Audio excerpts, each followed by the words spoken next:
Look at that for a seamless transition.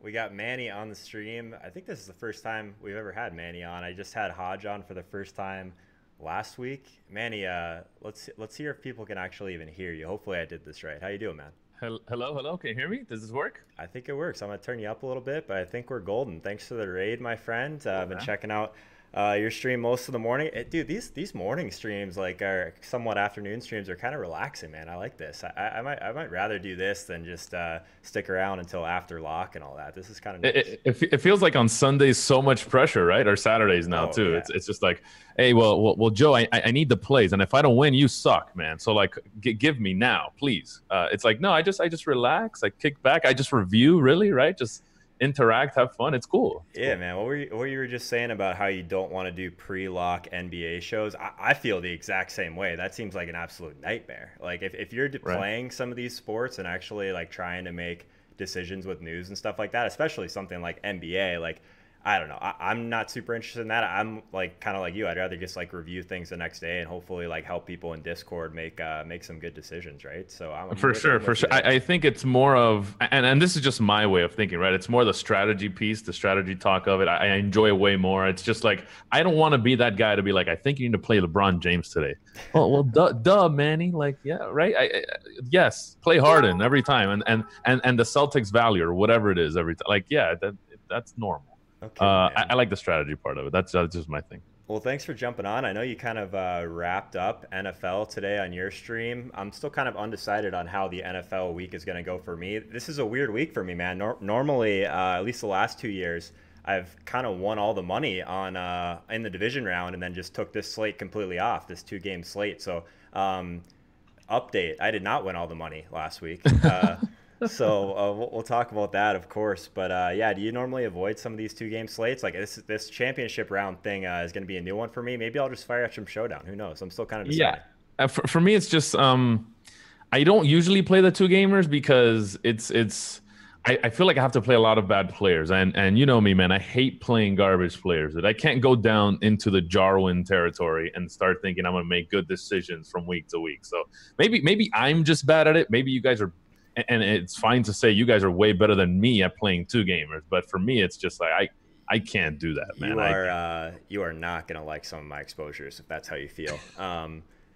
Yeah, I'm mostly with you, man. Like I think that like we've talked about it before. I think we did this on the Power Hour show we did with Hodge one week. Like you and I are playing like completely different games, like Sure. for the most part during the season. So yeah, these slates where the running backs fail a little bit and it ends up being you need Michael Thomas, you need Julian Edelman, you need some Right. of these are not the slates I win. I didn't have a path to winning, so at least I can hold on to that.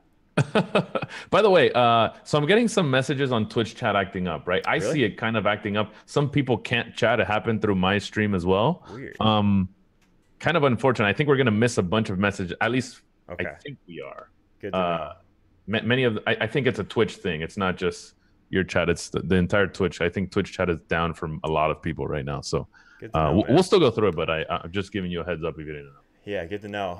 Yeah, we'll see what happens with the partner thing. Gonna throw the second application in today. We'll see, man. Showing a lot of improvement. The whole PGA week was a big success last week, and appreciate this raid. These weekday streams, man. As long as we keep it over about 75 people, that's what they asked for, man. So we're gonna give it to them. You We do got have this. a nice contest today that I launched last week for a Patrick Mahomes jersey. So I'm gonna take you off the overlay quickly and at least go through this with people. I think we'll do the we're gonna do it at the end though. We're gonna make people stick around. If you want to be here for the Mahomes jersey, you gotta be around for the end of the stream. So I'm gonna go over that quickly. So bought a Patrick Mahomes jersey. Pretty simple contest, honestly. Really just trying to kind of grow the funnel a little bit of how we're going to draw people to the stream. So if you go to my description below in Twitch, you'll see a big picture of Patrick Mahomes. You click that, it's going to bring you to this Google Doc. And as long as you're not Hodge trolling this entire thing, you should be able to just add in your name. All you have to do is add me to some social media platforms. You'll see all the details here when you get to this. Pretty simple, guys. And then I will do at the end of the stream just a nice little random number generator, whatever row you have your name in. you will be the winner if I choose that name. But the only thing you have to do is you have to Twitch follow, you have to YouTube sub, you have to Twitter follow. If you don't have those 3 things, you do not qualify. All right, let's bring Manny back in here. just wanted to touch on that, man. We were talking about this before too. It's like trying to be creative with all this too. Like I'm at least at this point not doing the video game thing, so like trying to draw people to the stream in different ways. We'll see, man. I gave away some coaching. I mean, I even try not to video game too much because I feel so. My thought on that is, and I think the contest is a phenomenal way of doing things. I run contests myself, and I love how much it works. Like it's such a cool thing to do. I think you have more mediums than I do, right? So I'm not on YouTube. I'm not on Instagram or whatever. I don't have any of those, but yeah. I think pushing those is huge. It's huge for getting your word out there. I'm a huge video game guy. I just don't stream it as often. Yeah, I feel people would appreciate maybe, but I don't know. I feel like I have such a big DFS, or we have such a big DFS audience. I'm not sure you're even missing out. I know it's such a weird kind of dynamic because I'm not sure exactly how much of our niche does both. Maybe I'm wrong. I don't know. Like the whole idea of being on a lot of different platforms, like YouTube is going to be more or less like where hopefully people can go and learn. A lot of those PGA streams, I'm going to kind of edit them together in kind of a way that's like actionable. Like if you're starting PGA, here's how to start. Not for me. Like here's some people that know PGA and how to start. And then, yeah, just like LinkedIn, like all these stuff is just like finding different groups of people. Because I think one thing that I've learned after kind of doing this on my own, it's like people find me through YouTube, find me through like that would never find me just on Twitter because my Twitter handle is brutal. But just like trying to grab different audiences, I think is a big part of trying to grow this thing. So hopefully it works out. If not, whatever, someone's gonna get a free Mahomes jersey. It's all good. Yeah, just as we rolled through here, PD Theft 89 with the 5 gifted subs. Appreciate you, man. H Buddha. Buddha's always in here supporting everyone. Mike is awesome. Hell yeah. Yeah, what a great guy. Was pulling for you in the sports betting championship. I know you broke down a little bit of the issue of what happened, but fill people in. Like, what was it? Some shady business? I heard he just couldn't get the guy basically couldn't get in his last bet, right? Is that basically what happened? Yeah, I mean, I guess it magnified even more because he wasn't sitting in first place heading into that last game, right? Yeah. And the thing was, and I read it on stream. I don't know exactly what happened. I knew something had gone down yesterday. I just didn't know the details. I read it on ESPN this morning, and it was he couldn't put in his bets because his previous bets didn't pay out in time. And obviously in an event like that where you have to play with your winnings or whatever and try to grow your roll as much as you can in a limited amount of time, he couldn't put in his last minute bets while everyone else could, and therefore got passed in that last game, went down from $1 million to like 250,000. And don't be that guy, Joe. Don't be it's still 250,000. Why are you crying? I am the opposite of that guy. Literally, I guess like it's the worst. In that situation, like all you want is to like have it in your hands, right? Like if he wants to sit out and not bet that game, fine. But if he wants to fire at least something to like try and pad his lead a little bit, that's kind of an unfortunate deal. But man, it's kind of a weird format. Like, how do you even like? I guess maybe it needs to pay out quicker. I guess that's really the only thing that they could have done. Right? The thing was like other people had the same payout earlier. Like he was one of the few that didn't get the payout. Okay. So it wasn't just. I think it was. I don't know exactly how many, but he didn't get it. Some other guys did, and they were able to put in their bets. So. Just unfortunate how it played out. For sure. All right, man. Well, let's jump into this a little bit. We really don't have to do anything too deep. I just want to jump on and chat with you, man. But we'll get into a little bit of NFL stuff, and I want to hear like your perspective on some of the late swap stuff as well. So if anyone's been with me on my stream throughout the regular season, I play one lineup in a smaller field, kind of mid to high stakes tournament. In the postseason, I play 10 teams in the Wildcat and down, basically. So all the tournaments, the Wildcat and below, try and bake in some upside there and really just try to focus on giving myself some flexibility with late swap. And let's be clear here. Just because I had a losing week, that's totally cool. Like I'm trying to win.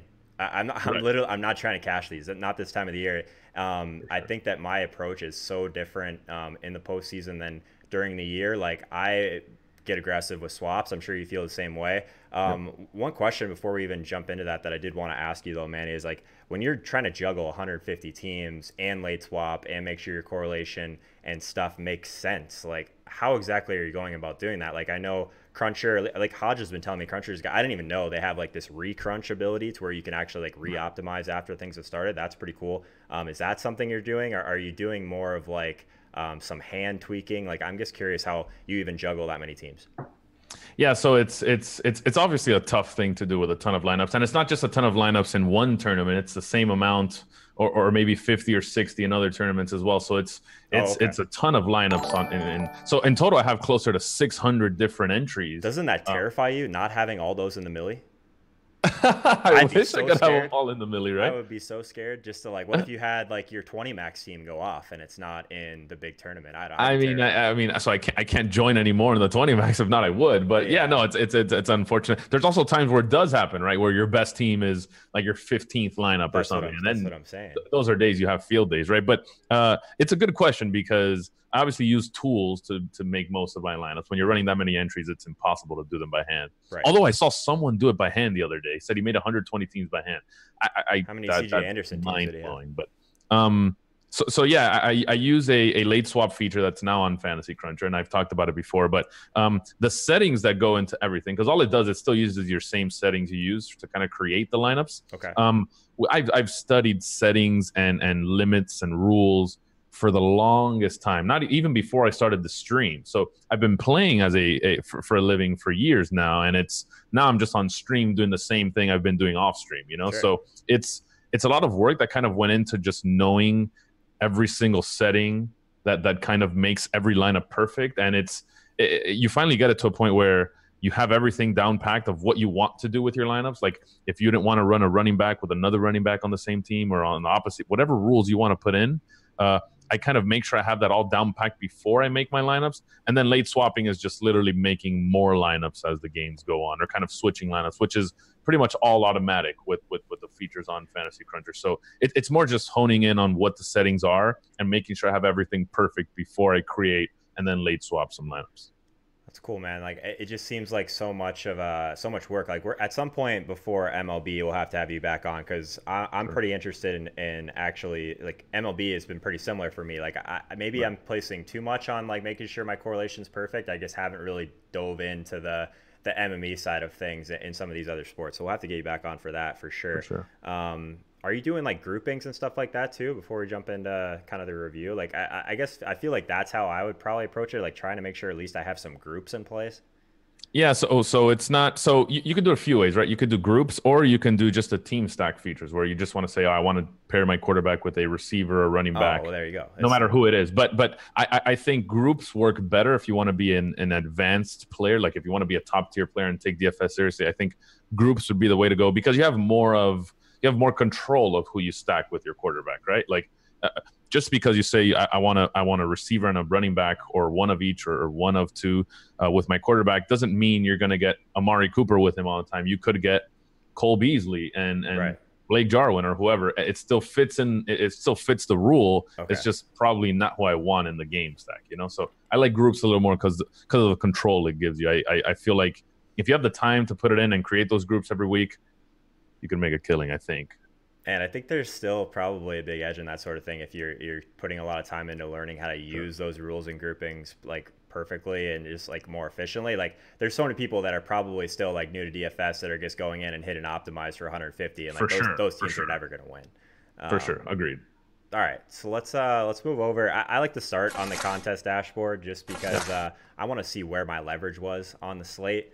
Sure. So my leverage, my most leveraged play was Todd Gurley. Played him in 90% of my lineups. So I guess we'll start with CJ Anderson. I said it in the chat on your stream, like CJ Anderson did not hurt you specifically because not enough people had him on their teams for him really to bury you. What he did was really affect your Gurley exposure. So just the ceiling alone from Gurley was a lot more limited based on what happened in that game. So did you expect this from CJ? Like, yeah, maybe it should have been in my thought process a little bit more. And fam, in general, like I got this one wrong. I'm first one to admit that. I didn't think it was that big of a deal. Clearly I was wrong. I liked Gurley. I thought Zeke was okay too. I think they both fell in the same category, but kind of going into Saturday, and something that I was kind of trying to preach through my streams was I felt opportunity cost was huge if you wanted to pay up for one of those two guys there, because you kind of had to make some uncomfortable plays at other positions like wide receiver, like tight end, where if you wanted to pay down at any of those two spots, unless you pegged the 6% own Gallup or whatever you did, I think you had a hard time getting some pretty good receivers in there if you played guys like Gurley and guys like Zeke. I also liked what Damian Williams brought to the table. I wasn't really on Sonny Michel, to be honest, but I thought Damian Williams, I thought James White were so good you couldn't really pass them up, to where playing Gurley ahead of those guys kind of hurt you at receiver as well. So it was like a huge, at least it was a huge disparity for me as far as my projections were concerned. That for me, I did have Gurley, I did have Zeke, I just didn't really have them as much as I guess other people did have them. And I preferred having the cheaper guys there instead of cheaper guys at wide receiver. Just was my way of thinking, but I don't think Gurley was bad at all. I thought he was perfectly fine. Yeah, so the thing, basically, when I opened it and I saw that both these guys were like 35%, the first thing I did was go to the Stack Seeker, and I wanted to see how many people played both. So that's something that you can kind of do on here pretty quickly. So in the Wildcat, Gurley and Zeke both, only 10% of the teams played both. So I actually felt pretty good about that because I had a decent amount of teams that did have that. So I was leveraged there. But yeah, what you just said, just having those two guys alone, it really limited what I could do at wide receiver, which is kind of my strategy in general, but like 90% Gurley, 70% Zeke. Probably looking back on it, I still think it was fine, but like my flexibility from that point, like there really wasn't a whole lot I could do. Probably would have made sense to maybe flip this Damian Williams and Gurley ownership and just go 90 or 100 on Damian. Like Damian was a slam dunk play. Like I probably should have just lock buttoned him looking back on it from that perspective. I mean, easy to say that, I guess, after the fact, but I was with you. Didn't have any Sony teams until late swap. Ended up swapping two of my white teams to Sony before that game, which was fine. Almost had a team, well, basically my only team in the Wildcat that did well, had Sony, and then Ted Ginn could have brought me all the way into something that would have mattered, but obviously that one didn't work out. As far as like my leverage was Gurley, Ginn, Zeke. I played, talking about bad players, Manny, I played Zach Pascal on 3 of my teams at the min salary. Fish. I'm probably a fish. I'm probably a fish. No. It's not. I mean, so I get it. And what you said at the beginning, I think holds true, right? I think you have to take that into account. Is you want to win, right? You want to win, and you want to take risks, and there's some calculated risks you want to take, right? Whether it's Pascal or Rogers or whoever you wanted to play on that from that team. There's risk you should take, and I think it's fine because I think Grant was injured, I think it was, or whatever. And you let me bring you through what led me there. So number one, Pascal has like a legitimate red zone role. Like they have like a playbook. They have specific plays that they use him for in the red zone. He got a target in the end zone that went right through his hand. So like that's what I played him for, was literally that one target. If he catches that, it's great. I actually like about had a heart attack because he actually recovered the fumble in the end zone. I saw that. And I saw that it was him, and I was like, oh my God. For a split second, I thought, maybe I get points for that. Maybe I get scummed 6 points with my 3K wide receiver there. But no, defensive, I guess that's it's technically a defensive recovery, not a special teams recovery, unfortunately. But yeah, the thought process there is I had basically 0 Indy. Didn't play T.Y. Hilton, didn't play Ebron. Played 0. I was hoping to grab a little bit of value on the Indy side, so I played Chester Rogers on 3 teams, played Pascal on 3 teams. Maybe, ceiling was probably too limited to really be overexposed to those guys. Did have some Inman as well. But if I get Pascal with at 3K, if he hits 10 points, that allowed me to play Gurley, Zeke, and Kamara teams pretty easily. So that was kind of the thought process there. Maybe it was bad in a larger field tournament, so I definitely probably should have thought about that a little bit more. Outside of that, let's look at my guys where I was leveraged the other way. Sure. Michael Thomas, Marlon Mack, Brandon Cooks, Alvin Kamara, Tyreek Hill. So Michael Thomas and Julian Edelman were 2 of my biggest fades. Let's go over to the ownership dashboard. If we're just sorting by actual points on the slate, Michael Thomas, Julian Edelman, top 5 scorers on the slate. So that'll give you guys an idea of how my end of the slate went. Was not good. So yeah, where did you end up on Michael Thomas? I had him on one team. It was basically a Breeze onslaught, but I wasn't overly exposed to Michael Thomas. didn't think he would kill me with the running backs that we had on this slate, but clearly wrong. Where'd you stand on him?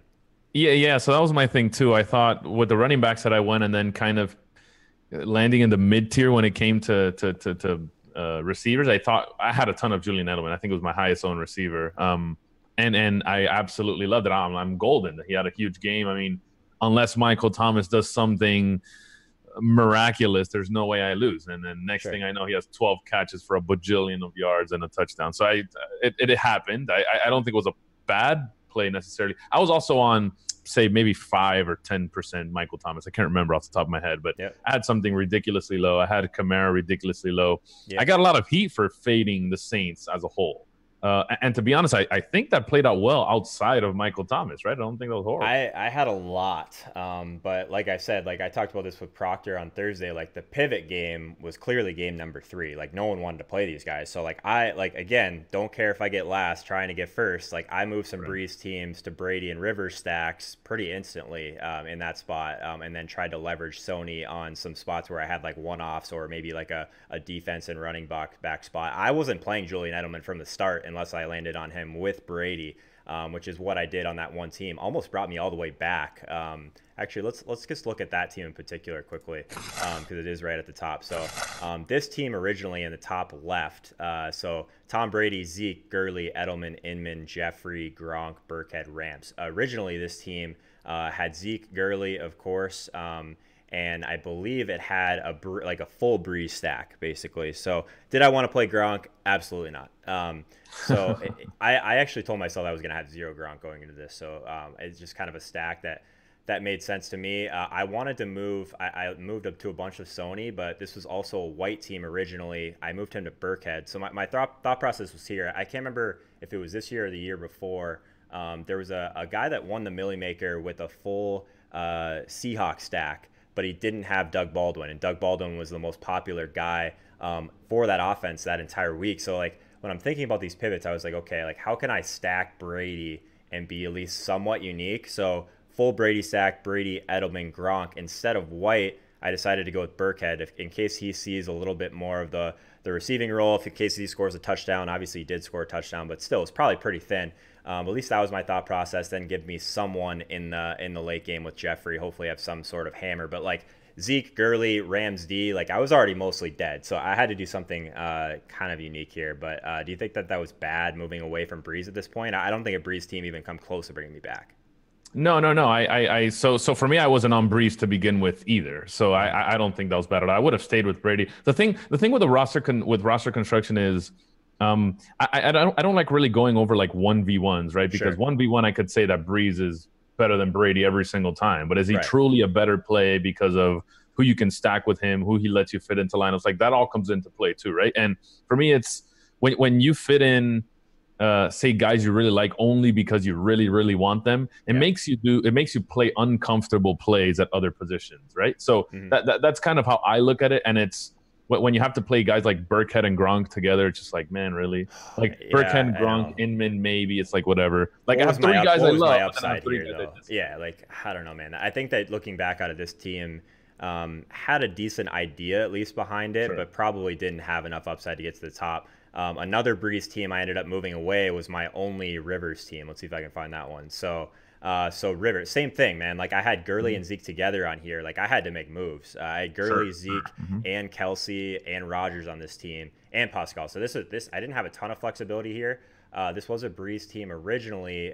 Ended up switching because there's no way a Breeze team brings me back with that start. So went Rivers, Keenan Allen, Austin Eckler. I played 0 Melvin Gordon. I wasn't playing Melvin Gordon the whole week. But I guess looking back on it, so left Saints D here. What I could have done was play this instead of just going full stack. Maybe play game script, play Sony and maybe not necessarily New England D against Rivers, but just play Sony for the game script and then Rivers and Keenan Allen there. So I guess like my question for you when you're making these swaps as an MME player, is your tiebreaker an additional player for correlation, or is the tiebreaker game script? So like Sony on the other side of like a Rivers, Keenan Allen type stack. I'm not really sure what's better or what has more upside. For me, it's more correlation, but that's also a really good question. I think they actually go hand in hand. So for me, when I'm trying to analyze what's good correlation, game script always comes into play. So like for me, playing Sonny Michel with Rivers and Keenan Allen is something I would definitely do. Yeah. But I wouldn't go Sony and Tom Brady. I wouldn't do something like only because it's just really tough. If they're up by a ton, it's going to be a ton of Sonny Michel. It's not going to be enough of Tom Brady. I think you saw it a little bit because it's all relative on a 4-game slate, but on a 12-game slate or a full NFL slate, Tom Brady at 20 or whatever he finished with isn't going to do it when there's guys that are going to get 30 or 35. You know what I mean? So I'd rather have those guys in the lineup than with Sonny Michel and then kind of play that card where on 4-game slates, I think it's okay, but it's not the correlation that I love.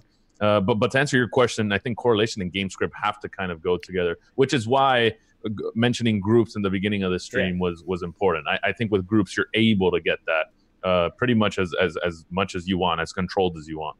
So it's perfect. As behind as this team was, like that game had to break perfectly, and a way for a Rivers stack to actually break perfectly, like if I don't get the exact Rivers, Keenan Allen, Eckler, another way for it to have broken perfectly is exactly what happened. Get Rivers and Keenan Allen together and then play Sony for game script on the other side, just to hope that everything goes perfectly. So maybe playing Eckler, I don't know. I think both are fine. It's just a tough decision at that point. So those were the two that I at least, those were my big pivots away from Breeze. So yeah, I had a couple teams that were live with Tyreek Hill, Kelsey, and Mahomes. Michael Thomas ruined that, of course. So that didn't really matter a whole lot. Ended up, only on 10% Alshon Jeffrey, but I did think that he was at least interesting in that range. Let's see if there was any of these really bad plays that I made that you'll hate me for. I played Keith Kirkwood in a Breeze onslaught at 3.3. I assume he wasn't in your pool. No, but he scored. I mean, you get something for that. I don't know. 8.8 points, man. Is that going to get you to the top of a GPP with 200,000 people? I'm not the one that's telling you that, man. That's you telling yourself. I know, dude. I feel good about some decisions I made. I mean, it comes down to if you're going to go all in on these running backs on a week where these running backs don't help you get to the top, it's over anyway. So, sure, man, it was. I did not have any Kirkwood for what it's worth. I assumed you did not. How about this guy? How about you probably had a ton of Cordell Patterson at 3.5, correct? What, you really played? I had him on one team. Relax. It was a Patriots defense stack on a team that was very, very dead. Minus $333. What are you supposed to do when you have like 4.4K and 4 slots? Like that's all you can spend. Like there's not much you can do. That's unfortunate. You're right. Yeah, but you win. Well, you lost, but you win. You win this argument. Yeah, let's see how many other people were terrible and played Patterson and Patriots D together in the Wildcat. I might have been the only one, and maybe I deserve that fate. Was this like some sort of long shot double dip? Pretty much, yeah. I mean, I did like the Patriots D, to be fair. No, I did like the Patriots D too. I think you're right. Yeah. 8 of 2,000 teams had it, and I was one of them. I would assume none of these teams cashed. All right. Let's look at a couple of these other ones quickly. So one of the teams that was pretty strong was that Mahomes team that I had. Did play Damian on that team. Let's see if I can find it. This is not the right one. There it is. Okay, so this Mahomes, I did have Gurley, Damian, Sony Michel. Started off hot with that Mahomes stack, brought it back with Zach Pascal, of course. He scores that touchdown, brings me all the way back, but did have somewhat of a sweat with Ted Ginn after Sony kind of brought this team back. It was looking, so I think I was like a 1v1 away from Peter, and Peter was in 6th place with a different defense and Ted Ginn to go.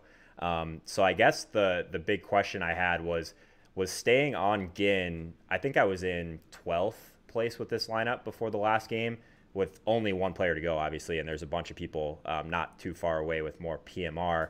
I thought Ginn was going to be closer to 20%, maybe 15 to 20%, 33% owned in the Wildcat, or 34%.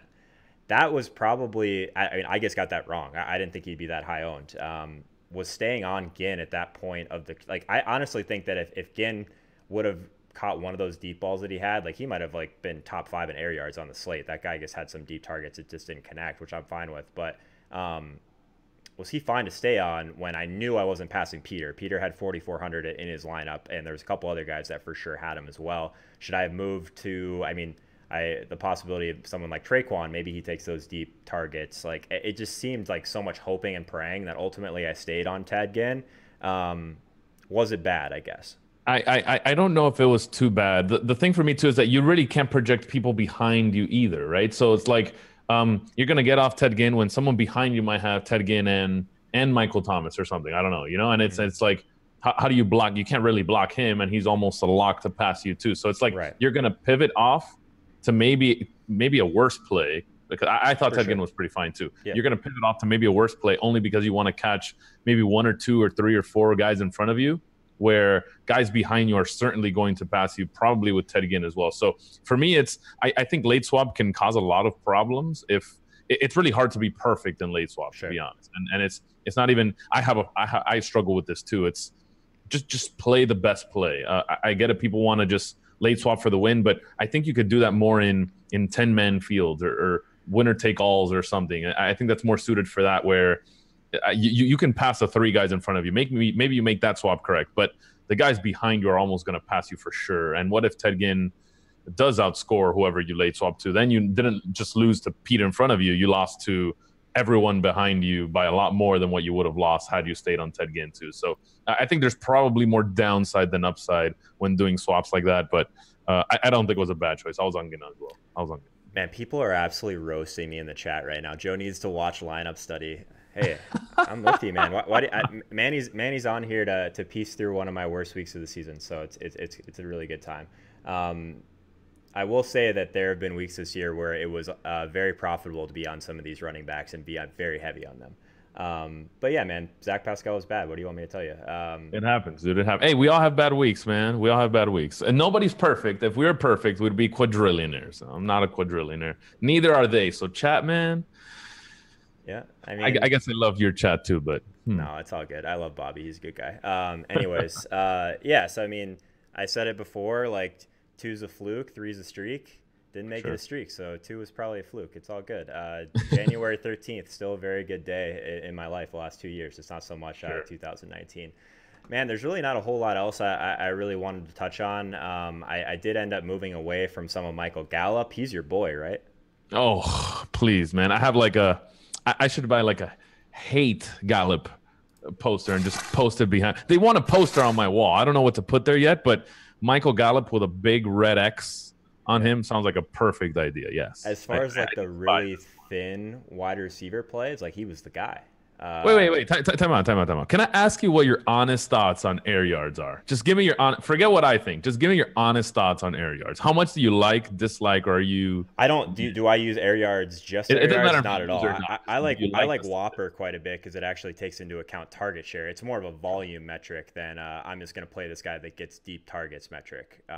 So I do use Whopper for wide receiver. I think it's a good way to find value for, at least if you're going to take a shot on some of these cheaper guys, at least you're taking a shot on a guy that has some upside with deep targets. Like you're never going to have a Zach Pascal or a Nelson Aguilar. He's never going to pop in Whopper because he doesn't see valuable targets.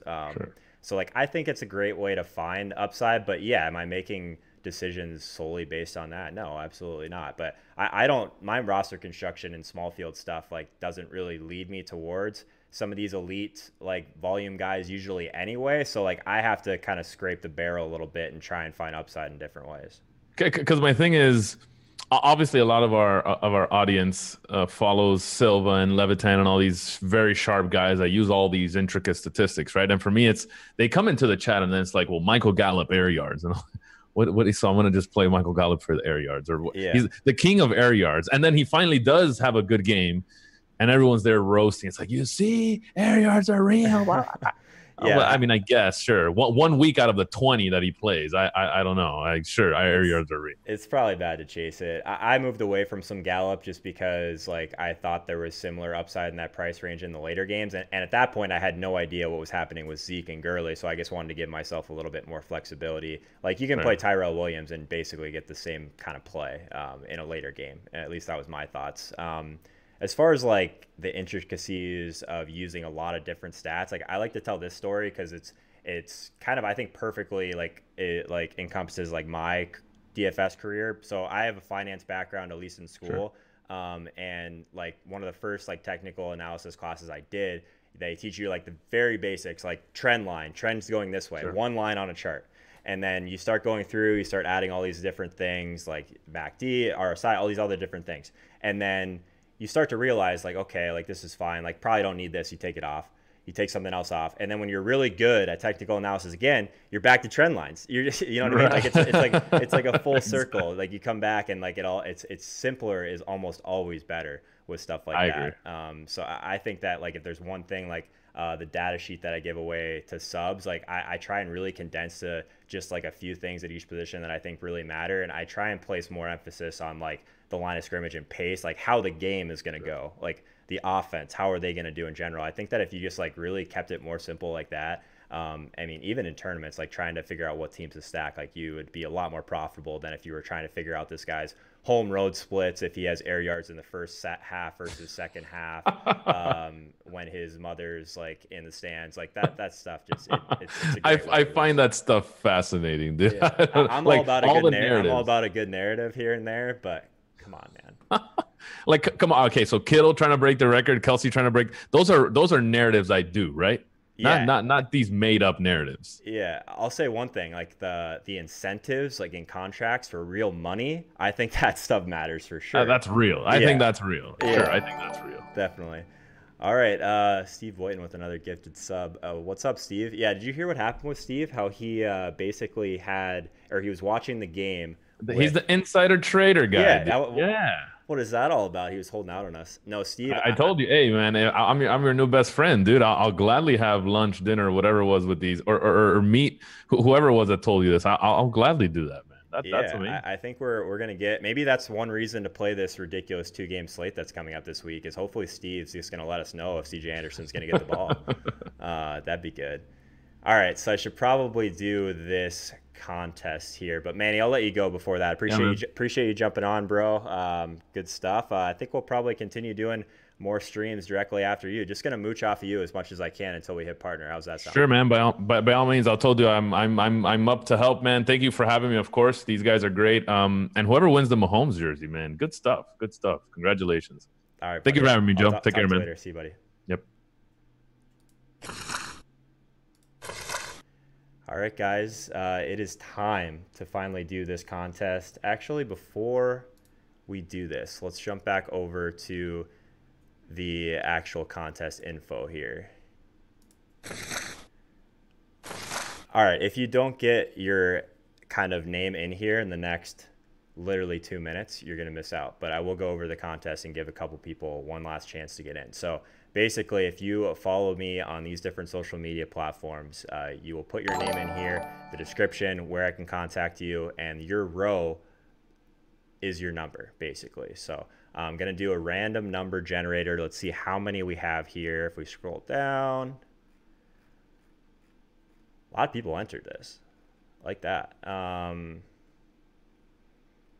All right, we got 327 entries at this very moment. So let's go back over to the random number generator. We'll move this to 327. That's what I said, right? 327? Yeah. 327, min was 17 since I had the details up top. And drum roll, please. Hang on. This isn't the actual number, but I just want to let you guys know how this works. If I hit generate, it's going to give me a random number here. So you guys know it's all legit. Min 17, max 327. All right. Here it is for the Patrick Mahomes jersey. 3, 2, 1. 267 is the winning number. Let's see who won.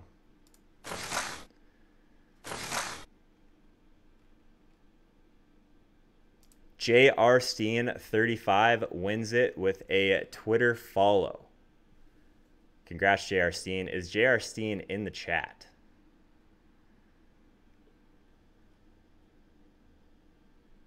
I will say there is a J.R. Steen is here.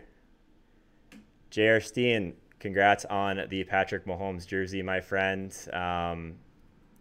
This is great. Hopefully we'll be able to do more of this stuff for sure. Doozy says, was hoping for the terms and conditions equity.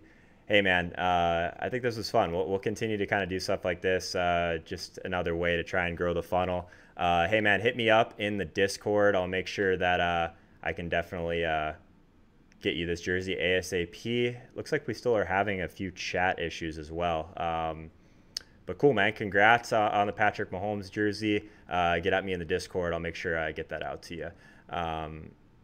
All right, so let's kind of tie a bow on this, guys. As far as the rest of the week, it is NBA week. So everyone that's kind of with us here from Manny's stream, I'm going to go through similar to what I did with PGA last week, have a bunch of awesome guests planned. So we're going to have the Fantasy Labs guys, Justin Fan, Peter Jennings will be on with us. Jay's going to jump on that stream as well. So we'll go over kind of how to use the Fantasy Labs tools with NBA, talk through some basics. I played a little bit of NBA, but I really want to pick the brain of someone like Justin who really understands the sport, which will be great. Gonna have the Daily Roto guys. Drew Dinkmeyer will be on. Mike Leone will be with us as well. We're gonna go through how to use the Daily Roto tools. Love those tools for NBA as well. Those are my top two, guys. Like, I'm never gonna shill something that I don't actually use. I use Daily Roto and Fantasy Labs for almost every sport, and specifically NBA. I think both of those products are awesome. So we'll be able to do that. And the one that I haven't announced yet, but I'm really excited about. So a lot of people are going to be kind of transitioning from NFL to NBA. And we're going to bring on Adam Levitan and Al Smizzle to kind of go through that process. So I'll be pumped to have both of them on stream to talk through how do we move from NBA or NFL to NBA. So that'll be really cool to have Al and Adam on. Got a chance to meet Adam this year in New York City. Awesome guy. And then Al is going to bring the takes for sure. So 3 NBA streams, NBA week will be a great time. Still trying to figure out what the rest of the week will entail for NFL, but probably going to continue to tail Manny on these streams midweek. Again, I'm going to submit that Twitch partner application number 2 today. The best way if you can help support me is if you follow me on Twitch and you see me go live, please just open up the tab, open up the app on your phone. Just got to try and keep these midweek numbers up. Really the only thing holding us back. So appreciate all the support, guys. I'll see you in the Discord. And all right, good talk. See you out there.